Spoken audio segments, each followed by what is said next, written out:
ఈరోజు స్పెషల్ ఏంటంటే గులాబ్ జామున్ ఎలా చేస్తారో ప్రాసెస్ చూపిస్తాను చూడండి. ఇప్పుడు ఒక ప్యాకెట్ తీసుకున్నానండి. ఈ ప్యాకెట్లో ఉన్న పౌడర్ అంతా ఇందులో గిన్నెలో వేసుకున్నాను.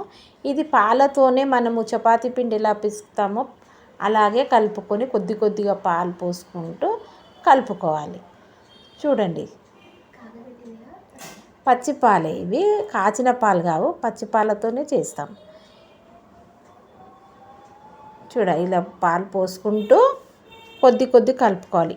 ఒకేసారి పోసుకున్నాం అనుకోండి, మెత్తగా అయిపోతే మళ్ళీ ఆ పిండి దొరకదు, ఇబ్బంది అయిపోద్ది.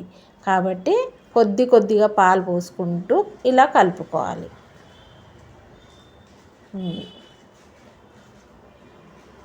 ఓకేనా?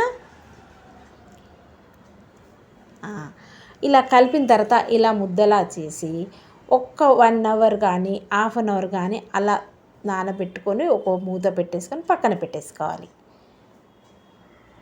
అంతవరకు మీకు ఇప్పుడు షీర్ అంటే ఏంటి, మాకు తెలంగాణలో షీర్ అంటామండి మేము. ఇదేంటంటే ఒక 3 గ్లాసులు నీళ్ళు పోసుకొని ఒక హాఫ్ కేజీ షుగర్ వేసానండి ఇందులో. నేను వేసి కాచాను. ఇప్పుడు బాగా చూడండి, 3 గ్లాసులు వేస్తున్నాను. దీంతో 3 గ్లాసులు షుగర్ వేసుకొని, మనకు తీపి కొంచెం మంది తక్కువ తింటారు, మేము ఎక్కువగా తింటాం కాబట్టి మేము 3 గ్లాసెస్ వేసుకున్నాము. మీకు కావాలో అంత స్వీట్ వద్దు అనుకుంటే 2 గ్లాసులు కూడా వేసుకోవచ్చు. ఇది కాచి ఇలా షీర్ రెడీ అవుతుంది. చూసారా?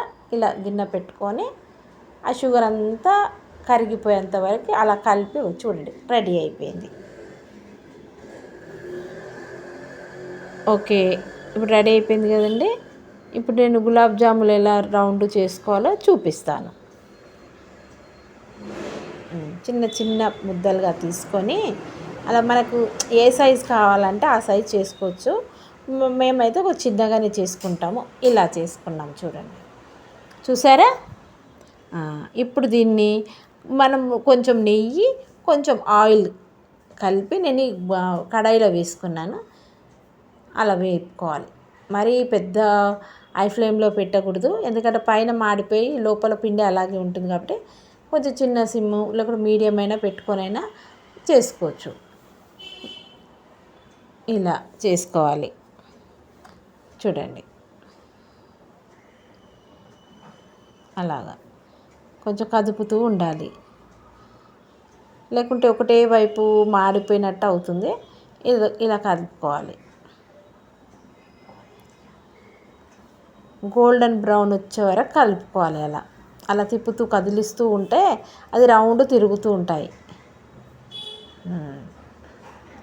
చూసారా? ఇలా బ్రౌన్ కలర్ రావాలి.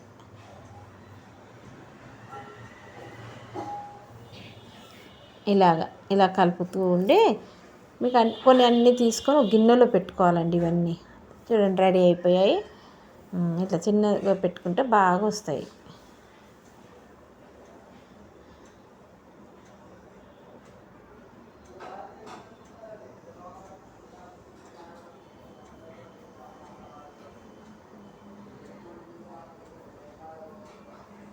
అలా గిన్నెలో తీసి పక్కన పెట్టుకోవాలి.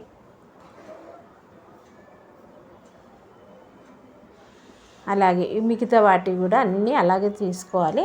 కొద్ది కొద్దిగానే వేసుకొని ఇలా చిన్నగా అలా కదుపుతూ ఉండాలండి.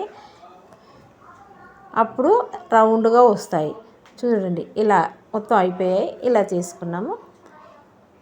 ఆ షీర్ ఏంటంటే వేడిగా ఉన్నప్పుడు వేయకూడదు, కొంచెం చల్లారాక ఇవి మనం రెడీ చేసి పెట్టుకున్నాం కదా, అవి ఆ షీర్లో వేసేయాలండి.